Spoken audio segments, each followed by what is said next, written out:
that is a long patch. So according to my Photoshop layout, on this end we have the way to conspiracy theory first.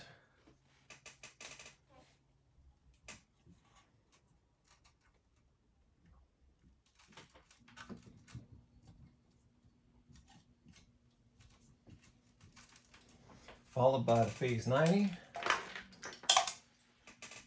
And I'm just going to approximate distances for now. I know I've got to leave enough space to put a jack in, but these jacks, you know, they're L-shaped jacks, so they're not a big deal. There's not a lot of distance there to worry about.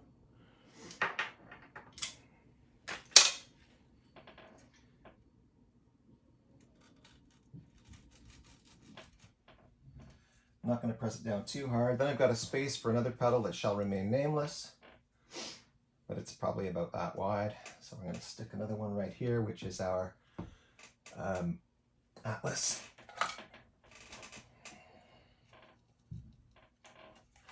Compressor unit. And then we've got the buffer. Empress Buffer Plus. Now I don't have to put it in the middle somewhere sideways. I can actually give it its own space. Which makes it easier to hit the old boost button if you want to hit boost. Then the twin bender will go in. Again, this is an experiment. This is the impede button. When it's all the way to the clockwise position, it's stock, just the way a pedal would normally come.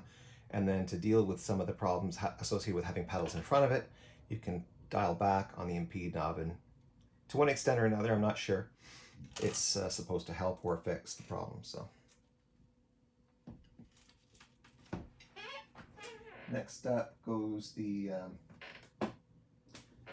full tone Deja Vibe.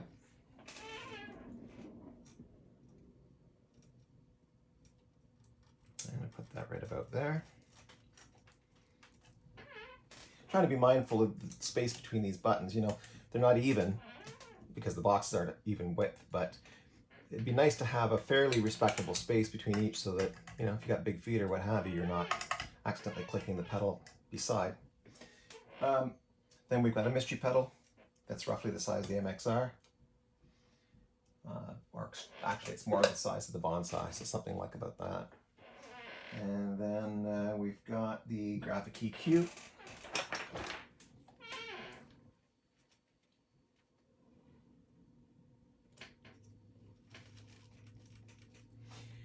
And mystery pedal there. Okay, so the three mystery pedals are all in this first row. There, there, and there. And then we've given ourselves a lot of space in here. So you know, if your feet are down here and you want to press a button up here, it's not going to be an issue that you're accidentally hitting this or even hitting any of the knobs. That's the idea.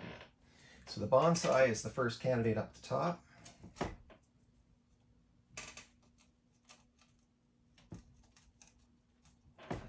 Followed by the amplifier emulator, the IR200.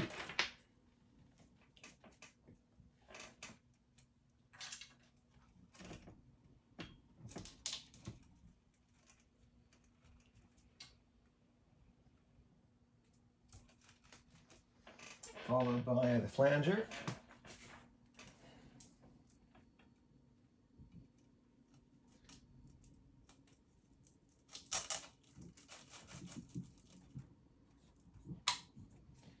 Dustless board, followed by the micro pitch,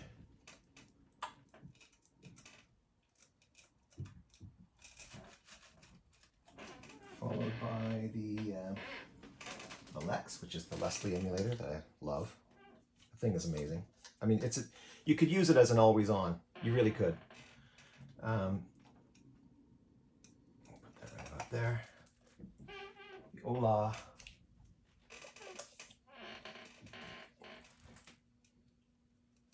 Beside it. The Echo Station. Right there, it's a big pedal. And the golden reverberator right after that.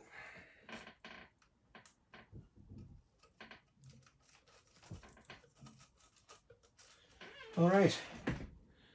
So we've got lots of room for what goes here, what goes here, what goes here. We've got space in between. If we had to put something in there, we could. I don't want to. And in fact, we might be able to move these pedals up a little and those ones down a little bit. But right now, I just want to enjoy the distance between the top row and the bottom row, because I think as a practical matter, unless you're a ballerina, you know, you want to avoid stepping on buttons, stepping on switches when you're trying to touch the top row, and you don't want to crush the buttons on or the knobs on the bottom row. I think you want to have that distance. Now, I had planned on wiring everything up and then adding the 3 mystery pedals afterward. I'm not going to do that. I think what I'll do is I'll unbox the 3 mystery pedals so that when we're placing those on the board, I can explain to you why I've chosen the places I have. So let's do the unboxings next, and then we'll come back to laying out the pedals.